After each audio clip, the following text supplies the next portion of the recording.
An underwater tunnel is a tunnel which is partly or wholly constructed under the sea or a river. They are often used where building a bridge or operating a ferry link is unviable, or to provide competition or relief for existing bridges or ferry links. They are underground artificial passages which are constructed without disturbing the ground surface. Shedding light on its advantages, tunnels allow rapid and unobstructed transport facilities in big congested cities. Besides, they avoid troubling surface life and traffic during construction. Moreover, underwater tunnels protect the system from destruction due to bombarding during wartime. In the most congested urban areas, underground railways or highways are the best alternative to provide means of transportation.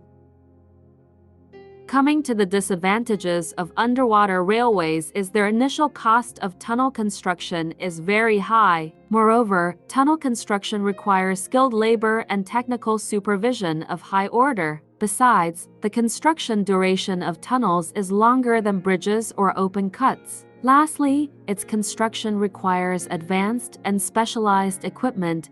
Technological developments have seen the transport industry introduce many new impressive fuel types, touchless technology, robot helpers, and autonomous vehicles. However, the world has pushed advancements one step further with the construction of underwater railways.